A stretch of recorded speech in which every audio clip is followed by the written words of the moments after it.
Hey everybody, what is going on? I am Maximus Rex and this is Big Baby Reviews. Today is Mark Silvestri Day, so we're looking at CYBERFORCE issue 4, the conclusion to the original CYBERFORCE miniseries published July 1993, this issue. So yeah, this is Mark Silvestri's first outing, the end of the CYBERFORCE miniseries. You know, at this point, as a kid, I was still pretty jazzed about it, liked the art, liked the story to a certain extent. You know, not the greatest story in the world, but I mean, there was something going on here. There was some conflict, right? There's some interesting characters, at least initially. This is where that story concludes, and we'll continue into, next week we'll be taking a kind of a side swerve, looking at CYBERFORCE number 0 by Walt Simonson, and then back onto the regular series, at least those early issues by Mark Silvestri we'll be looking at. This is, let's talk about the cover. So the headshot cover, right? This will become kind of an Image staple and even a 90s staple. Not sure at this point how often it's been done. I'm sure it's been done already. But, you know, something like this, the cover to Pit number 1, this close-up headshot kind of thing really became super popular in the 90s. You know, it's the kind of cover you do when you have no more ideas, right? That's basically what it is, I think. Or you're not, you know, you're just like that month, you're just not quite sure. In this case, I don't know if the sketch came first or the idea for kind of a silvery chromium cover, which hopefully you can see on the camera there a little bit. When I wave my hand, I feel like it's got kind of a mirror effect. There we go. So 90s gimmick. This comic wasn't priced too much higher, and I think it's got kind of a regular length story, about 22-24 pages, plus an extra kind of preview of Strike Force, which we'll look at as well. Pretty much bang for your buck, I think, at that time in the 90s, and you could probably find this one in the dollar bins at this point. So that's it about the cover. Let's open her up, have a look inside, see what's going on. So first of all, the actual team here. Creative team: pencils, Mark Silvestri; story script, his brother Eric Silvestri; inks, Scott Williams. So Scott Williams actually inks this whole issue, and we'll talk about that in more detail in just a second. Colors, still Joe Chiodo, still using a lot of blue and orange, but it's been kind of tamed a little bit. He's kind of backed off on those and has a bit more variety in his color choices in this issue, and he will become a really solid colorist, honestly. He already kind of is, but like he'll get better. Letters, Mike Heisler, and that's where we'll stop. So art-wise, what I want to mention here, again, Scott Williams inks this issue and has inked the covers up to this point. I feel like this issue is where Silvestri starts to show signs of looking like Jim Lee. And what would explain that, obviously, is the fact that Williams is inking him, right, on this issue. So, you know, you can definitely maybe get that same Jim Lee line quality, or at least what we associate with Jim Lee, which probably is just Scott Williams' line on top of Jim Lee, right?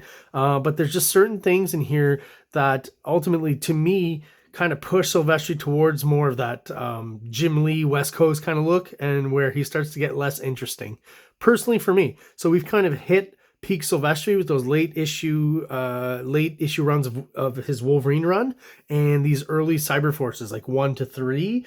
And not that this one's bad in any way, and it's still very Silvestri-ish in many ways. As we go through the issue, I'll point that out as well. It is kind of the beginning of where Silvestri starts to turn towards that Jim Lee kind of look. There's just, even here in this face here, there's something that's less Silvestri and more Jim Lee, or again, Scott Williams, in the rendering and even in the proportions and the shape of the face and stuff. It's just not a typical, you know, you get more Mark Silvestri woman here in Mother May I. Finally we remember her name.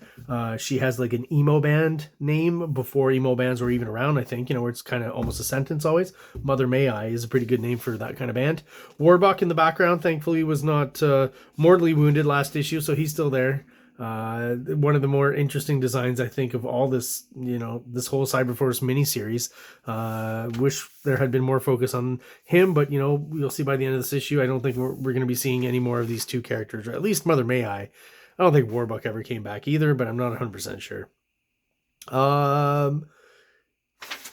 Other examples, I'm looking for here, you know, like still very Silvestri-ish, the cartooning of it and the shape. The looseness is lost a little bit, I think, with the Scott Williams inks, right?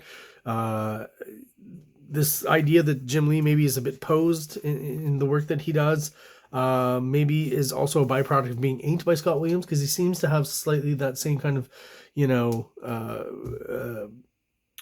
posy kind of, I don't know how else to describe it.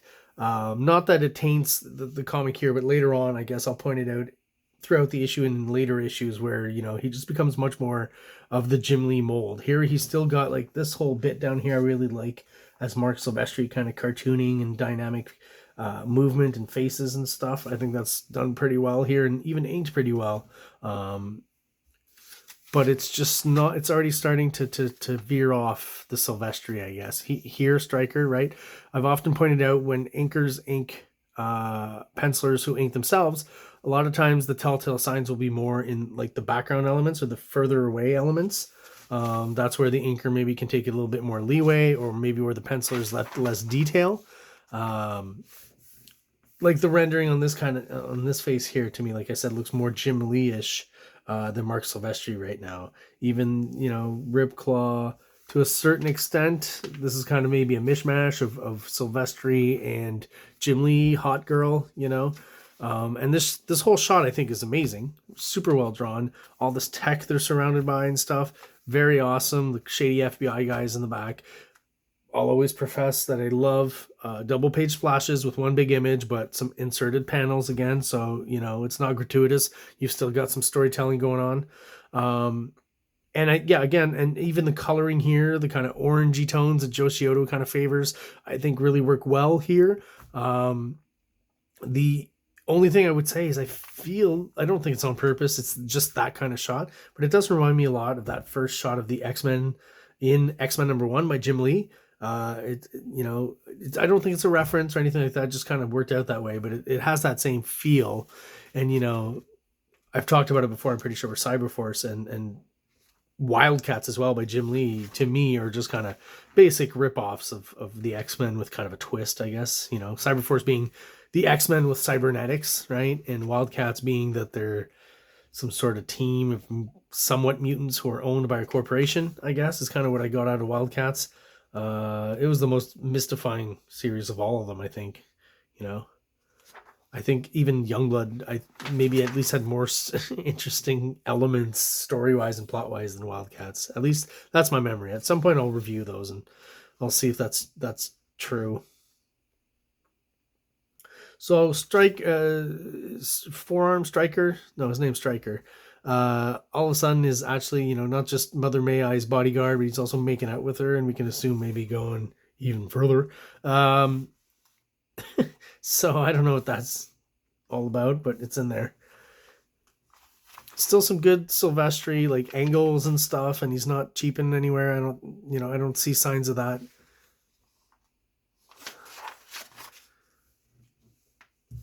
Yeah, like down here, we're starting to get more Jim Lee in the Marc Silvestri kind of, you know, look that he's got going usually. And then we get glimpses more of the Marc Silvestri, right? That kind of hand, but inked once again, that Scott Williams, you know, similar to Will Sportasio. You know, those guys all kind of work together, so they all kind of ended up doing the same kind of line. So you can see that kind of style here. The hatching is just getting crazy on all these comics, right? Youngblood. This example here, CYBERFORCE, they just started going nuts on the hatching. And I mean, it's all culminating to some, you know, giant combat between Cyber Data, is that what they were called, and CYBERFORCE, and that's what it's all building up to here. We get a cool kind of Wolverine shot of Ripclaw. Again, looking more Jim Lee-ish here than Marc Silvestri to me, personally. This is a cool shot of all these different characters. Here's someone who does it right. I think I mentioned it last issue as well, because these guys were there, right, with Pitt and Ripclaw. So and just reminding you, if anyone watched last issue's review of CYBERFORCE 3, you know, there's this one cool shot of Pitt and Ripclaw where Ripclaw almost looks like, almost drawn in the same mold as kind of Greg Capullo. I've pointed out similarities between Silvestri and Capullo. This is the point where, like I said, I start to see that Silvestri maybe and Capullo are moving in opposite directions. And, you know, again, Silvestri is going that Jim Lee, West Coast Homage Studios look, and Capullo is kind of continuing on with the aesthetic that they've kind of built up to this point, I guess. Funny that Capullo was asked to kind of copy this style for a little while doing X-Force, and then kind of lost it and morphed into more of the McFarlane stuff. And the McFarlane style of noodling and detail in Spawn, right? But there's always something, you know, he never lost, Capullo at least, that great knack for composition and dynamic looking characters. Again, Silvestri going towards that Jim Lee stuff, just everything started to get posy and kind of slightly flattened out. Back to these guys, because I really went off there, but what I was talking about here, as opposed to the review earlier the last week, Rob Liefeld, where I was mentioning the characters in the background are all in the same pose, and how last issue with that Rib Claw and Pit double page spread, all the characters that are similar, these guys, you know, these SWAT team guys that have similar costumes, all were doing different actions within that same panel to give kind of an animated feel, to fill in the blanks, right, in your head. And obviously not every character would be doing the exact same thing at the same time. Doing it again here. So Silvestri's smart enough to do that. All these guys kind of coming towards them, but all in kind of different poses, different angles, different foreshortened arms, holding different weapons. Not any of, you know, I don't think any of these two guys here are alike in pose, where in the Rob Liefeld thing in Youngblood #1, all the background characters, or about 5 of them I think, were literally in the same pose. The opposite kind of what you should want to do with a panel like this, with multiple characters that are similar. You know, I talked about it then, an army, a baseball team, a hockey team, you know, a group that are similar, they're wearing similar uniforms. Another cool double page spread here, and again, you know, more and more in that Jim Lee Wolverine direction is what I'm seeing here with Ribclaw. This too, right? Gotta think that this issue and some of the covers of Cyberforce was maybe a bit of the influence that pushed Marc Silvestri in that direction. Still very dynamic though, you know, again, much more than I would say Jim Lee is. That's kind of one of the distinctions I find between Marc Silvestri and Jim Lee. Jim Lee's a bit more posy, rigid, and Silvestri's figures are always kind of moving. At least still at this point. Eventually, again, with Witchblade and the darkness, it does get kind of posy. He comes back from it, though, at some point. We'll look at some later stuff after these Cyberforce issues. You know, like very much a Jim Lee kind of finish here on this face. The angle and 3/4.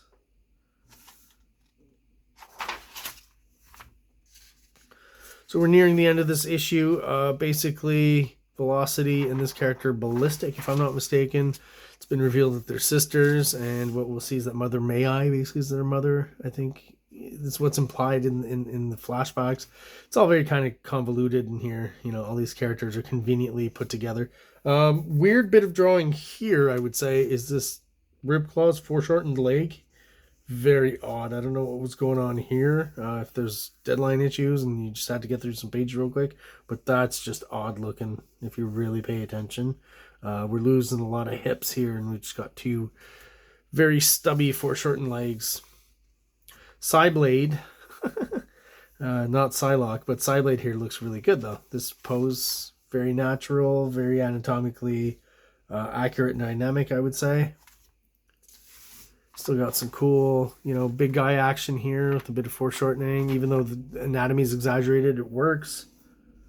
And as this issue moves ahead, I gotta say, I'm starting to see, you know, it feels like the art is falling off a little bit and the inker's kind of having to pick up a little bit of slack. Maybe that's what these legs are about here. You know, not quite, the detail being not quite as refined and not as much of it on the figures. I gotta wonder if there's a bit of the deadline happening here. I mean, still very acceptable and still very good art. Just noticeably less detailed. This shot here I think is hilarious. This character here, Buzzsaw, whatever his name is, I don't know for sure, but you know, Ribclaw just figures out that he can have him kind of fall off the building because he's top heavy, is basically what they kind of talk about. So a little bit of comedy there, a little bit of funny, a little bit of a funny bit.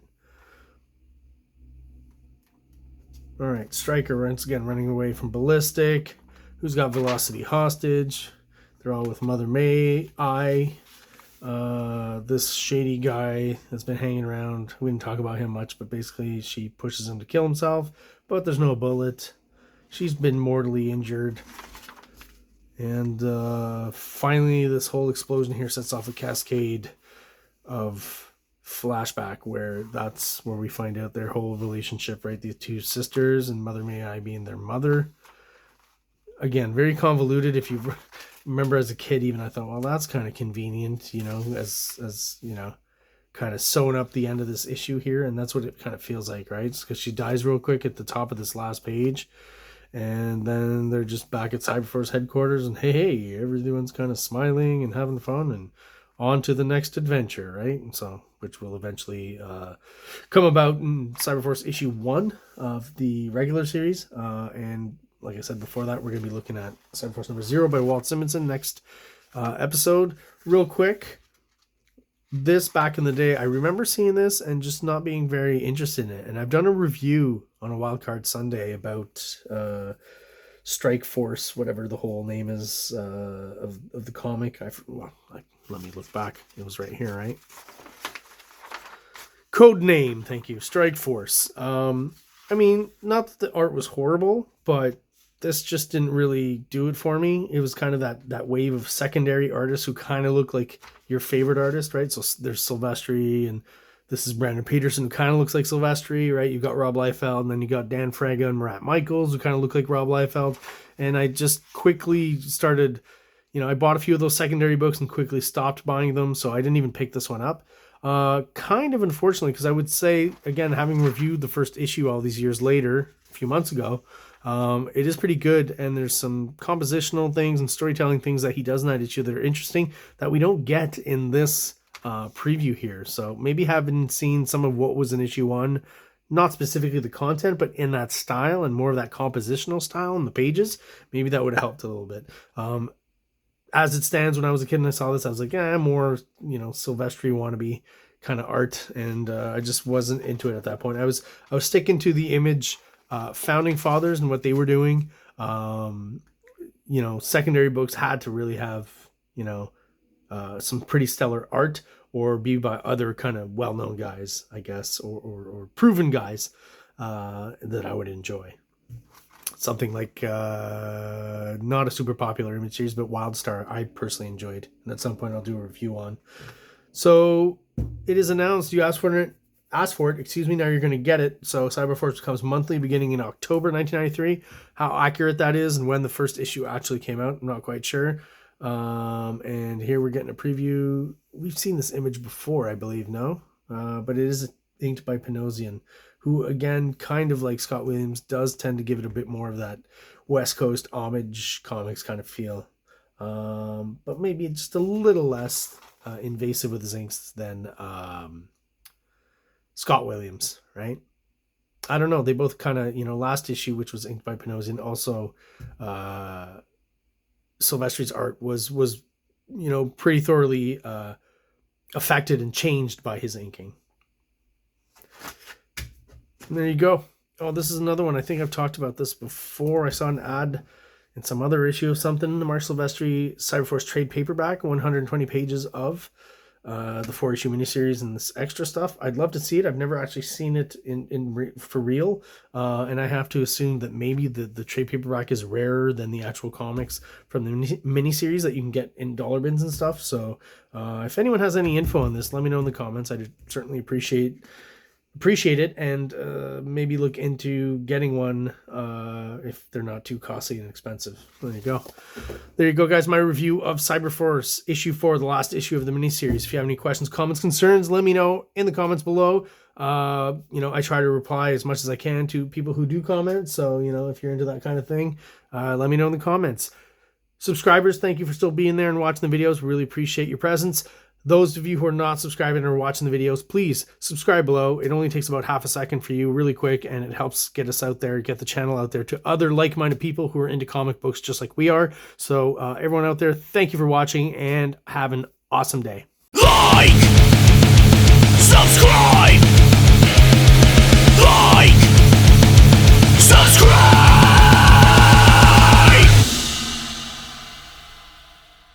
King Comics presents Big Baby, Volume 1, Issues 1 to 13, 204 pages of story and art. King Comics also presents Star Crasher one-shot, 32 pages, cosmic sci-fi surrealist adventure. You can find these fine comics at KINGCOMICS.CA, at MaximusRex13 on Instagram, or on Facebook, MaxRex or Big Baby.